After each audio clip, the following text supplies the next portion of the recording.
தமிழ்நாட்டில் வாக்காளர் பட்டியலில் ஏற்பட்டிருக்கக்கூடிய இந்த தீவிர சிறப்பு திருத்தத்தில் இந்தியாவிலே 97,37,000 வாக்குகள், அதாவது சொல்ல போனா 1 கோடி வாக்குகளை தமிழ்நாட்டில் மட்டும்தான் பெரிய அளவுல நீக்கி இருப்பது கடுமையான அதிர்ச்சி அப்படிங்கிறத நாம ஏற்கனவே வந்த செய்திகளை இதனால ஏற்படுகிற இம்பாக்ட் என்ன. 6.41 கோடி வாக்குங்க தமிழ்நாட்டில். இப்போ அதை 1 கோடி எடுத்துட்டாங்க. 1 கோடினா ஒரு 3 லட்சம் தான் கம்மி. இப்போ 5.5 கோடி ஆயிட்டு. 5 கோடியே 40 லட்சம் ஆயிட்டு. அப்ப 6 கோடியே 40 லட்சம், 5 கோடியே 44 லட்சம் ஆயிட்டு.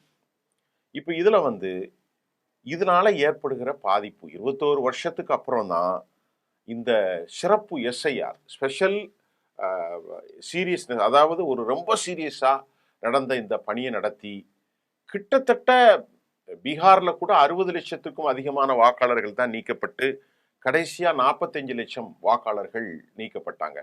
ஆனா தமிழ்நாட்டில் 1 கோடி, கிட்டத்தட்ட 97 லட்சம்னா 1 கோடி தான். இப்போ இது மட்டுமல்லங்க, இந்த சீர்திருத்தத்தின் மூலமாக தமிழ்நாடு, அடுத்த எலெக்ஷன் கேரளா, புதுச்சேரி, மேற்கு வங்கம் மற்றும் சத்தீஸ்கர், கோவா, குஜராத், மத்திய பிரதேசம், ராஜஸ்தான், உத்தரப்பிரதேசம், இந்த 9 மாநிலங்கள்ல 3 யூனியன் பிரதேசங்கள் எஸ்ஐஆர் தேர்தல் பணி நடைபெறும் என்று தேர்தல் ஆணையம் அறிவிச்சதை நம்ம பார்த்தோம். ஏப்ரல் 26 அடுத்த வருஷம் எலெக்ஷன் நடக்க போகுது. இன்னும் ஒரு 4 மாசம் தான் இருக்கு. இப்போ தமிழ்நாட்டில் இந்த எஸ்ஐஆர் பணியில தான் இப்போ 1 கோடி வாக்காளர்களை நீக்கி இருக்கிறாங்க. திமுக, அதிமுக முதல் இப்போ இதை எப்படி பார்க்கிறாங்க? இந்த வாக்காளர் பட்டியலினுடைய சிறப்பு சீர்திருத்தம் இதனால மத்திய பாஜகவுக்கு இதுல ஒரு அரசியல் நோக்கம் இருக்கிறதா என்பதையும் நாம இப்ப பார்க்க போறோம். இப்ப பாரதிய ஜனதா தேர்தல் ஆணையத்தை முழுமையாக அவங்க கட்டுப்படுத்தி இருக்கிறாங்க அப்படிங்கிற குறைகளை இந்தியா கூட்டணி மட்டுமில்ல, எதிர்கட்சிகளும் தொடர்ந்து வலிமையாக வைத்து வருகிறார்கள். அது இந்த 67 லட்சம் வாக்காளர்களை, இந்த 97 லட்சம் வாக்காளர்கள்ல தமிழ்நாட்டில் 67 லட்சம் வாக்காளர்கள் வீடற்றவர்கள், அட்ரஸ் இல்லை அப்படின்னு அவங்க கணிக்கிறாங்க. நல்லா கவனிங்க. இவங்க யாருன்னு பார்த்தா சென்னையில்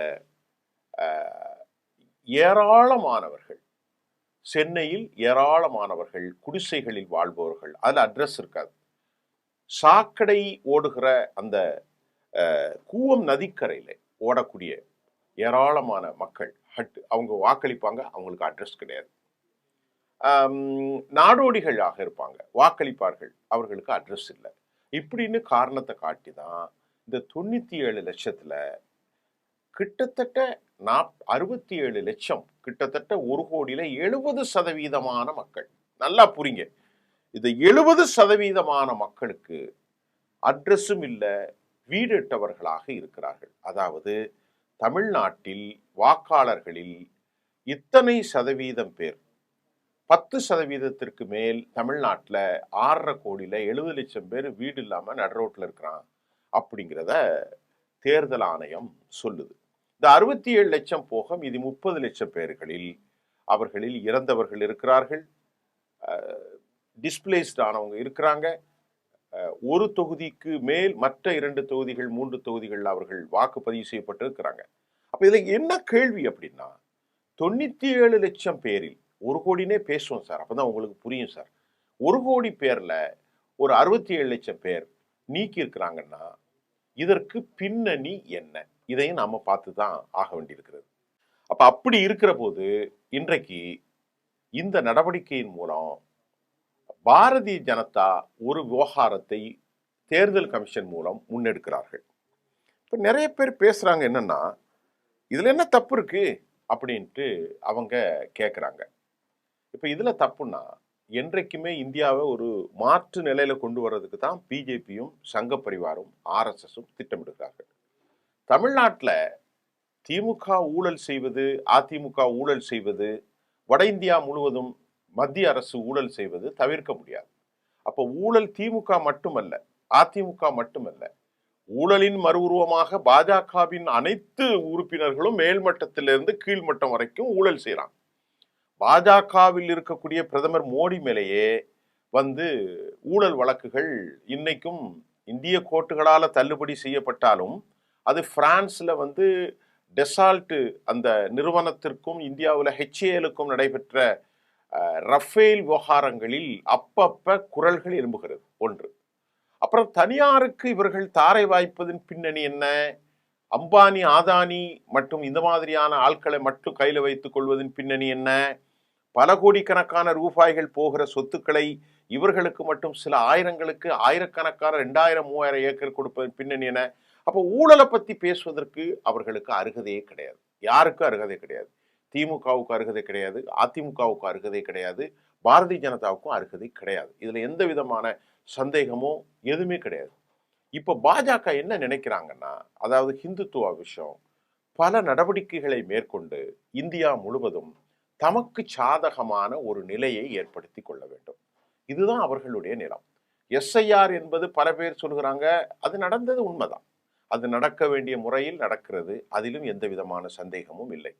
இது வந்து இறந்தவர்களை நீக்கம் செய்வது தவறே இல்லை. ஆனா திடீரென தமிழ்நாட்டில் மட்டும் 1 கோடி பேர் நீக்கப்பட்டிருப்பது, 5 கோடி 6 வாக்காளர்கள்ல அது 6.5 கோடி வாக்காளர்களிலிருந்து 5.5 கோடி வாக்காளர்களாக நீக்கம் செய்திருப்பது, 1 கோடிக்கு 3 லட்சம் மட்டுமே கம்மி. இதுல பல பல கேள்விகள் எழுகின்றது. இப்ப சென்னையில நிறைய பேர் வேளாச்சேரி தொகுதி, அதே மாதிரி ட்ரிப்ளிகன், சேப்பாக்கம், 1000 லைட் இதெல்லாம் வந்து மேர்ஜ் ஆனது பல இதுல, கொளத்தூர், இப்படி எல்லா தொகுதிகளிலும் பார்த்து பார்த்து பார்த்து பார்த்து பலர்களை அவர்கள் நீக்கம் செய்திருக்கிறார்கள். அதிகாரிகள் சரியாக மக்களை அணுகவில்லை.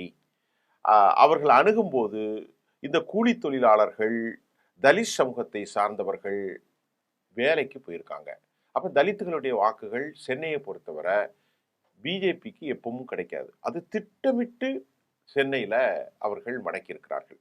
தலித் முகமாக பார்க்கப்படுகிற தோழர் தொல் திருமாவளவன் அவர்களும் ஏனைய தலித்திய கருத்தியலாளர்களும் உழைப்பாளர் வர்க்கங்களும் இது பாஜகவுக்கு ஒருபோதும் வாக்களிக்க மாட்டார்கள். அப்ப அவர்களை காலி செய்வதற்கென்று இப்ப மிகைத்திருக்கக்கூடிய பாஜகவினுடைய கோர், இப்ப பிராமணர்கள் வாக்குகள்லாம் இருக்குன்னா அவங்க எல்லாம் பக்காவா பண்ணிடுவாங்க.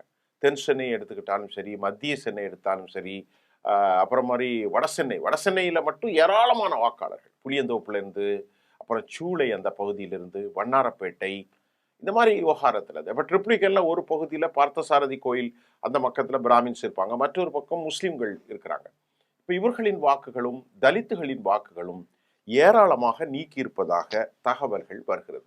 சென்னையை பொறுத்தவரை தலித்துகள் திருமாவளவன் அது கிட்டத்தட்ட திருச்சி வரைக்கும் செல்கின்றது. மற்ற இடங்களிலும் முஸ்லிம்களுடைய வாக்காளர்களும் இது பாதிக்கப்பட்டிருக்கிறது. இந்த விவகாரத்தை எல்லாம் கேட்பதற்கு எதிர்கட்சிகள் ஒருங்கிணைவதை தாண்டி எல்லா மட்டங்களிலும் பாரதிய ஜனதாவுக்கு தான் ஆதரவு இருக்கிறது. கோர்ட்ல போய் கேட்டாலும் அதற்கான வழிமுறைகள் இல்லை. இந்த மாதிரி எஸ்ஐஆர் செய்வது எப்போ செய்யணும் அப்படிங்கிற ஒரு விதி இருக்கா? ஒரு 6 மாசம் இல்லை, 1 வருஷம் 2 வருஷத்துக்கு முன்னாடி செய்யணும்.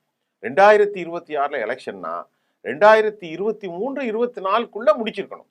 அதுக்கப்புறம் அவங்க வந்து மறு உருவாக்கம் செய்வது, மீண்டும் பதிவு செய்வது, இதையெல்லாம் அடுத்தடுத்த காலகட்டங்களில் தான் கொண்டு வர வேண்டுமே அல்லாமல் ஒரே காலகட்டங்களில் வருவது ஏற்புடையது அல்ல. இதை இவர்கள் ஒரு மோசடியாக நடத்தியிருக்கிறார்கள். தேர்தல் கமிஷன் ஆணையாளர் பாரதிய ஜனதாவின் ஸ்போக்ஸ் பர்சனாக மாறியிருக்கிறார் என்று எதிர்கட்சிகள் சொல்வதில் எந்த விதமான சந்தேகமும் இல்லை.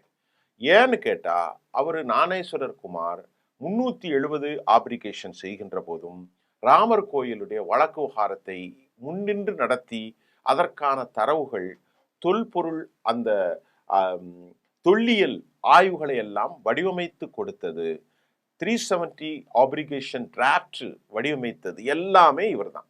அப்ப இவர் வந்து பணியிலிருந்து விடுதலையான பின்பு உடனடியாக நியமிக்கப்படுவதும் இந்த நாட்டை எந்த அளவிற்கு ஒரு எல்லையற்ற மோசமான நிலைக்கு கொண்டு செல்வது, ஒரு கொதிநிலை அரசியலை இந்திய சமூகத்தில் ஏற்படுத்தி இருக்கிறது. இப்ப தமிழ்நாட்டில் சென்னை எடுத்துக்கிடுங்க, செங்கல்பட்டு மாவட்டம், இப்படி ஒவ்வொரு மாவட்டமா நான் உங்களுக்கு சொல்லி சலிப்பு ஏற்படுத்துவதற்கு விரும்பலை. ஏன்னா அது ஏராளமான தரவுகள் மலை போல குவிந்திருக்கிறது.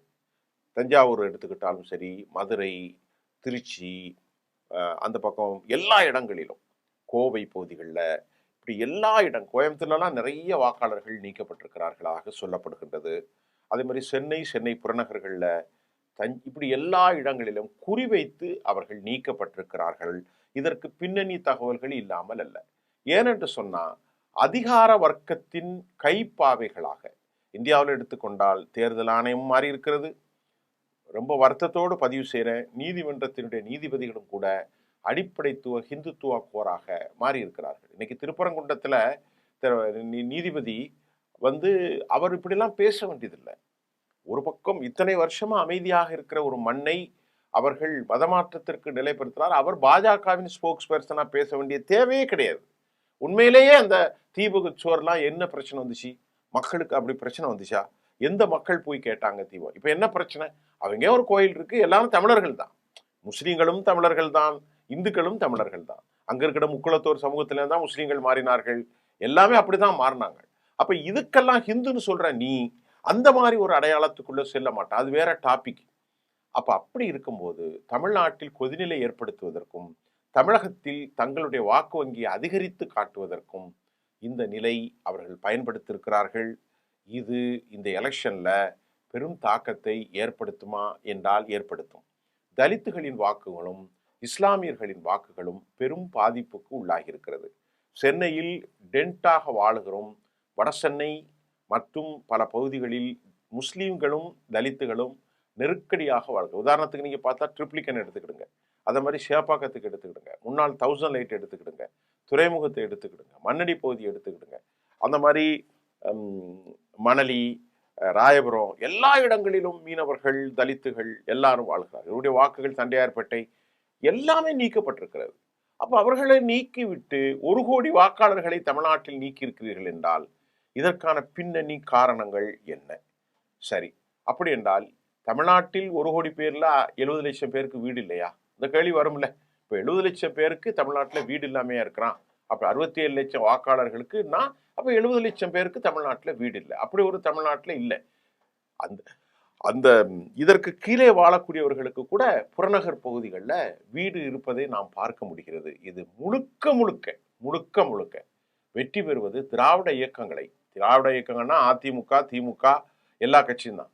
இதை தெரியாம எடப்பாடிலாம் ஏதோ கூவி கொண்டு இருக்கிறார். அவருடைய அரசியல் வாழ்க்கை இதோடு முடிய போகிறது என்பது தெரியவில்லை. கோயில் கிடா அறுக்க போகிறதில் மஞ்சள் ஊத்தி அதில் புது கயிறை கொண்டு அறுக்க போகிறோம், தான் காலியாக போகிறோம் என்பது தெரியாமல் தான் எடப்பாடி போன்றவர்கள் துள்ளுகிறார்கள். அதில் உண்மை இல்லை. இதோடு அவருடைய அரசியல் வாழ்க்கை முடிந்தது. அதிமுகவில் முக்கிய தலைவர்களை, நிறுவன தலைவர்களோடு இணைந்த முக்கியமான தலைவர்கள் எல்லாம் அவங்க சேர்க்காமல் தங்களை பாஜகவில் அடகு வைத்ததும், பாஜக நல்லவர்களை போல அடைத்து தமிழ்நாட்டில் பெரியாருடைய அந்த நிலைப்பாட்டை, பேரறிஞர் அண்ணா அவர்களுடைய வழிமுறைகளை, எம்ஜிஆர் போன்ற மாபெரும் தலைவர்களின் அனைவருக்குமான தலைமை அடையாளத்தை மாற்ற அவர்கள் நினைப்பது, தேர்தல் காலத்தில் அவர்கள் எடுத்தது இந்த திருப்பரங்குன்றம்.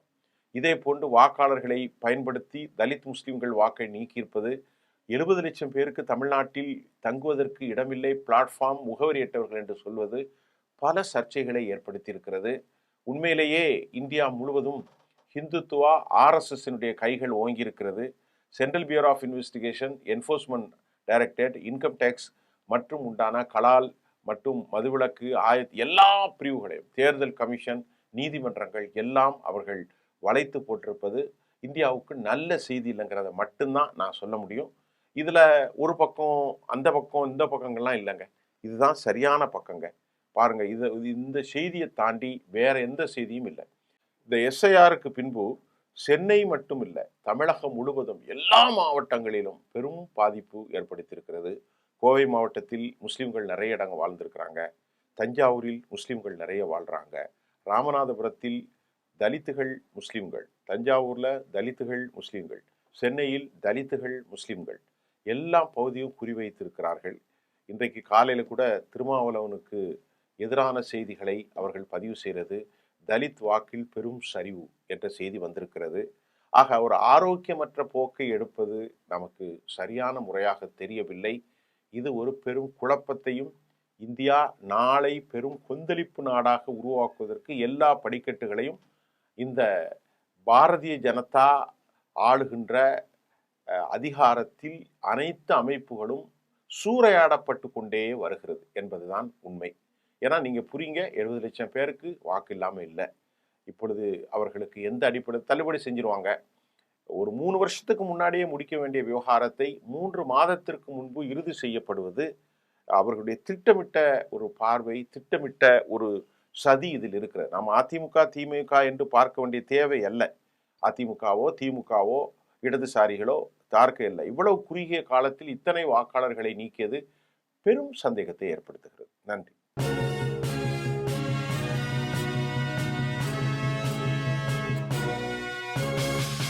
உடனுக்குடன் அப்டேட் தெரிந்து கொள்ள ஜெம் டிவி தமிழ் ஆப்பை இன்ஸ்டால் செய்யவும்.